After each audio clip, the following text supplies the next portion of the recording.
Hey everyone, it's Jacob Koski again, coming at you with another video. Uh, um, this time we're going to be looking at an app, which I usually don't do unless it's a game. So, like, these are my games and stuff, and I've done some on them. But we're not going to do Pokemon Go in this video, though that might be a later thing. This time we're going to be looking at a collecting app, and it's what I use for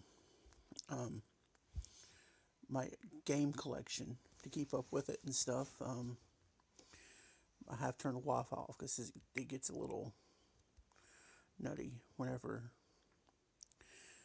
it's up, and plus it has a whole bunch of ads and stuff and I don't want to get some kind of strike or something for that. But anyways, the name of it is Video Game Tracker. You can see there, as you can see there. And first thing to note is that whenever it opens up, for some reason it always opens in like randomly places, or like random places, not randomly. God, can't speak. But you can use that to go all the way up to the top. The main page, the one you first open up, it lists how many games you own. So, like for mine's 548, and it lists them all in alphabetical order on the main page here. So it goes through, as you can see, it goes through in order and stuff. So it does a fairly decent job with that. The add function, essentially just add games. It has different ones you can do. You can add by barcode, and you can scan it, bulk scan, put it in by number. It only works if you're connected to Wi-Fi. So, and for some reason, this phone, whenever I try to scan, it's always a blurry mess. It doesn't show up clear, so I can't really get it to do anything good for that. But you can always put it in by hand, and there it's in there. Put it in by hand. It has the platform, and it has like almost every system imaginable. You can DS, Game Boy Advance, GameCube, PC, PS2 and 3, PSP, Wii, 360, Xbox, other, and the other option, I have to say, whenever I have this, the free version, the other option is for systems they don't have listed. So, for instance, I have 4 games that are for the Atari 7800. For some reason, it does not have 7800 listed. It has 2600 and 5200, but not the 7800. So that is so until that's listed, they're just filed under other. And any other systems that they don't have listed would be under that one as well. But if you get the paid version though, you can add your own systems. So let's see here. Keep going. Now the thing that gets me about that though is they have Android and iOS on here, and Xbox digital downloads that you can put in, but and Ouya as well, but not the 7800, which makes no sense to me. But that's just me. And then platform, well, that's already got that. Category, I don't ever use these for anything. Mostly I just put in like the game, the platform, And then the notes. I don't use the stars. Notes. I guess you can use this section for whatever you wanted to. Me, I put either like if my game's complete, I just put in complete. If it's like missing a, if it's just a disc or case only, put that in. If it's just a disc only, I put like I'll put that in cartridge only, and you can even go even further. Times completed. I don't put any of this stuff in. Long two location. Um, like I said, I don't fool with any of this. The photos, though, um, once I get the paid one, I want to fool around with that a little bit and see, because apparently you can take pictures of like the covers and stuff of the game and load them in to this, and it will save them. So, and then that's essentially how you go about just adding a game. And then once you get done, you hit save. And once you do, if you're adding more than one, it has the option of as soon as you save it, it goes delete becomes add another, and then share becomes home. So you can add another or just come back to this page, and that's what that's for. Search allows you to search for games in your collection either by the barcode, which makes no sense because if you have the barcode, you're going to have the game already. Unless you're checking to see if it's in your collection, which by the time you do this, you can just go back to the home page and look for it. Search for games online to add to your list, which I guess is the same as essentially the same thing as a wish list. But I don't know. I don't ever use this, so. And then we've got tools over here. Settings. I don't know if you can actually change anything there. But there's the wish list. So, I mean, that makes no sense why I would have that over there. Stats, which is something I like because this keeps up with what you have of each system. Like, as you can see, most of my collection is PlayStation 2. Like, that's a big majority of my collection. The PS1, 360, Xbox, Atari 2600, GameCube, NES, PC, and those last four are 7800 games. But I like this because if you had them by category, it would, and your ratings, these would be affected as well and would show that. But I don't mess with, like I said, I don't mess with them. But I do like seeing this here, like how many you have by platform and stuff. So, what's new? Like I said, this keeps you up to date on what they've added to it. Also tells you how to add suggestions as well. Also what they've added previously. The pick random. If you like it lists different games here. If you're stuck on trying to decide on something to play, and you're like me and you have way too many games to choose from,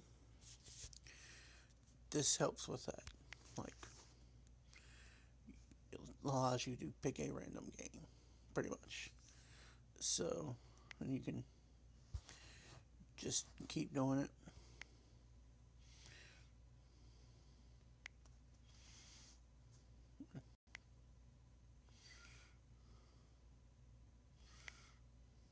So, I mean, it has a pretty good function. The free apps, If you saw at the beginning, the one that also had the movie collecting, that's another free app. Um, yeah, I'm not going to try that right now. Back up to server and restore from server. Um, these here are how you, like, they keep track of your collection. Back up to server sends, like, whatever your current list is. Like, say, this is my list right now. Like, this is everything I have on my list. If I were to switch phones or something, I can hit this button here, and it has a thing where you can, where you fill out your name, your email address, and it backs it up. And then restore from server does the same thing. You just put your name, email address in, and it restores it. So if you're like, if you upgrade to a new phone or something like that, you can just do that, and it will restore it from server. You'll have your entire list. You won't have to go back through it again and re-add everything and all that. So I mean that these two are really big. Excuse me. And then filter games, I like this as well because, like I said, category isn't something I use, but platform.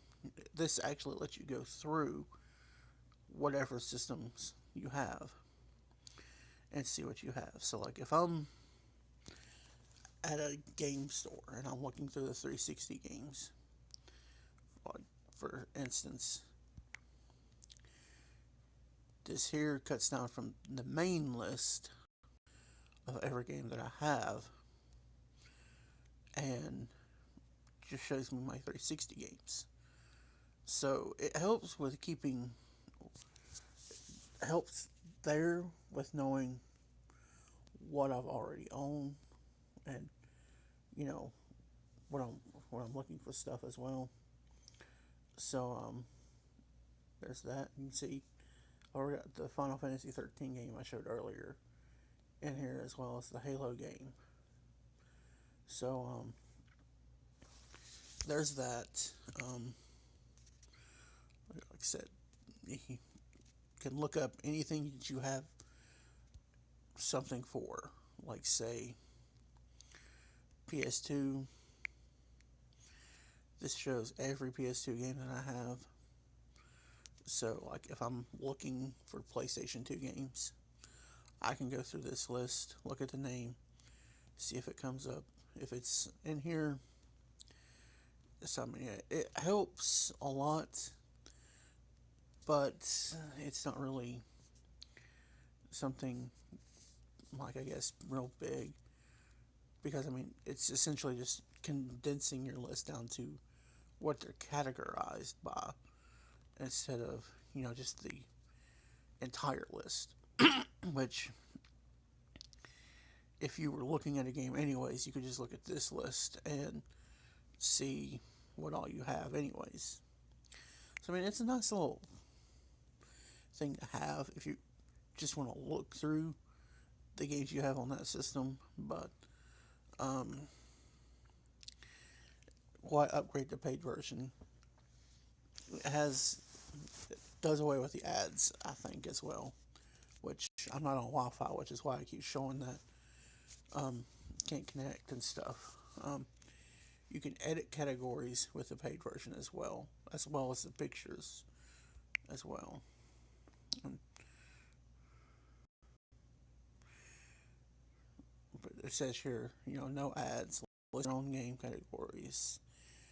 Also allows you to change the background, which that's not really a big deal to me.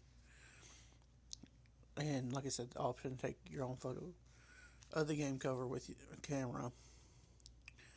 Um, I don't know what the CSV version. I don't know what that is, but that's one thing it does as well. Um, Suggestions, bulk delete, shared ratings. it has it has a lot of nifty stuff for collectors. Um, but this is something that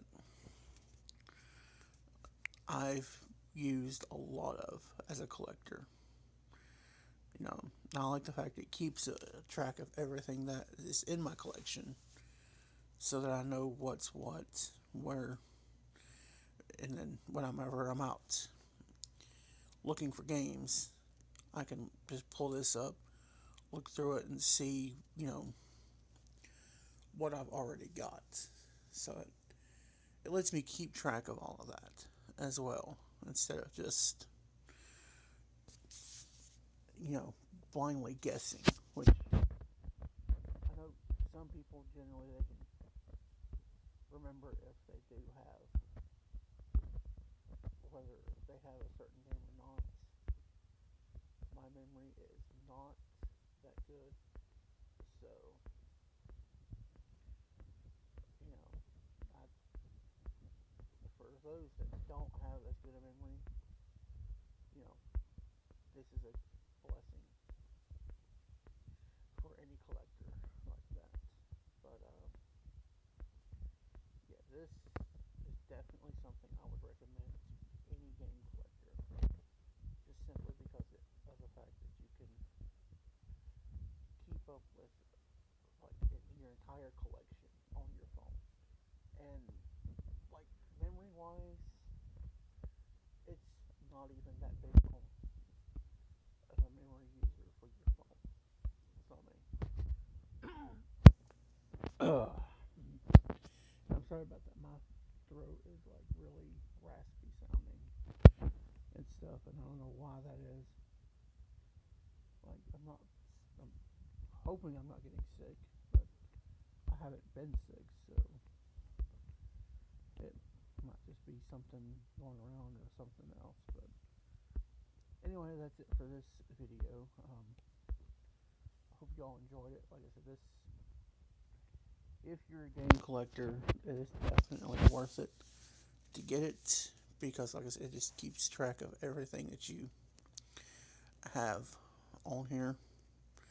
Keeps up with your entire collection, and you can put in whether someone's borrowed a game or anything else. So I mean, you can keep up with all of that. It keeps up with it for you, and it lets you see all of that stuff as long as you put it in and everything like that. So, once again, something I definitely would recommend to any collector. Um, but other than that, like I said, it's a nice little app. And like I said, I usually don't do videos on apps like this, but I felt this one definitely warranted it. Haven't seen any videos on ones like this, so but definitely worth getting if you're a collector. Like I said, you can use the free version, and it does all of this as well. If you get the paid version, which I forget how much it is exactly, but the paid version has no ads. You can add your own categories and stuff like that. So, um, definitely worth checking out. But thanks for watching and hope you enjoy the video.